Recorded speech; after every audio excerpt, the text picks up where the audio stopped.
This is the Bahamas Tonight, the Northern Edition. Good evening, all. I'm Shashina Roll. As always, it is so great to have you with us. Topping news, Grand Bahama is leading the charge in the future of farming in the nation. The Garden of the Groves is using an innovative method of crop production on a large scale that could be very beneficial for residents. This method is fast becoming front and center in the realm of sustainable agricultural production. Megan Shepard takes a look. It is being touted as the future of farming, and the Garden of the Groves is leading the charge here in the Bahamas. The facility is now home to a 1,500 square foot aquaponics farm. The innovative way of farming is said to use only 5% of the amount of water used in traditional farming, while producing 10 times the volume. It is also energy efficient, as it only uses 2 pumps for production. Aquaponics is a combination of aquaculture and hydroponics. And so in its simplest form, we feed the fish food. The waste from the fish creates ammonia in the water. The natural bacteria in the water converts the ammonia into nutrients that then the plants can then pull up, and that's what makes the plants grow. And so the whole thing is a closed loop system, and so the fish provide the nutrient stream for the vegetables to grow, and the vegetables clean the water, and it goes back to the fish. The farm at the Garden of the Groves is producing 27 varieties of lettuce and produces approximately 3,000 heads a month. Operator of the Garden of the Groves, Erica Gates, says that the farm is completely organic. No chemicals, pesticides, or man-made fertilizers are ever added. While the system requires planning, she says creating an aquaponics farm is fairly simple. It is very easy. It is not as complicated and expensive as traditional farming, where you need to improve the soil, and you need to add fertilizer, and again you need a lot of water, and water resources in the Bahamas are not that abundant. And also, as I said, we do not use fertilizers or pesticides, so it's a totally organic facility. Another unique feature, all plants are grown in coconut bark and not traditional soil. This is the first in the Bahamas, yes, and you are correct. Once it's completed, it will be the largest one in the Caribbean, because people are just playing with it in their backyard. And so we have created here a demonstration project, so to speak, in our phase 1. And as you saw, people came in, local people come in, school kids come in, they learn about how it's being done, and they can reproduce it at home. Land has already been cleared for an addition to the aquaponics farm. Hall says they also plan to expand their varieties, as this is not limited to just lettuce. In phase 2, we will actually start adding more products. Right now the focus is on leafy greens, whole heads of lettuce. We have a selection of culinary herbs, basil, mint, parsley, cilantro. We're doing specialty vegetables like a Parisian carrot, which are little round carrots size of a ping pong. We can grow strawberries in this.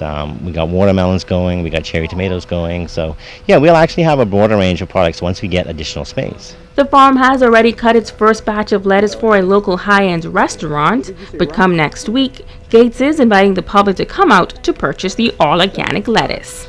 Megan Shepard, ZNS Network News. The Bahamas Technical and Vocational Institute holding its very first cottage meeting. The aim is to establish strong relationships between the institution and the industrial and maritime sectors. Kimberly Mullings has the story. The nation's leading technical and vocational institute has opened its doors to exhibit their operational standards. They are looking for feedback on emerging industry trends to reinforce their efforts as they look to strengthen the Bahamian labor pool. BTVI Administrative Officer Romel Barb says another aim of the cottage meeting is to bring about awareness of technical education in the country. We continuously say we applaud everyone who's going for academic pursuits, but we want people to know that there's a technical option. It's our mission, beyond the business aspirations of BTVI, to sort of strengthen our technical workforce. We truly believe that it's going to be the driving force behind growing our industries. Diversity, inviting diversification in investors, et cetera, et cetera. It's a personal drive for every single person that works here. Barb says BTVI invited a number of maritime and technical industry leaders on Grand Bahama to the cottage meeting and a few other professionals. They were generous enough to take out of their busy schedules to come and see what we had to offer. I think that like us, they understand the need for critical thinking staff, for strong and strengthened technical workforce, and we believe that it's going to help our country grow. I think that they wholeheartedly believe that, and they wanted to come and see what we had to say, and we appreciate them. The administrative officer says there was a target audience for the meeting. Traditional students, the 12th graders, and eventually, as it's ending tonight, the industry leaders, because we're going to be producing some of the students that'll probably assimilate into the industry. So we want to make them aware of what we're doing so they can know what to expect. Additionally, we want to know about their operational standards so we can marry it with our instructional methods and see how we can continue to up the ante on our programs. The cottage meeting ended with a tour of the Technical and Vocational Institute. Kimberly Mullings, ZNS Network News.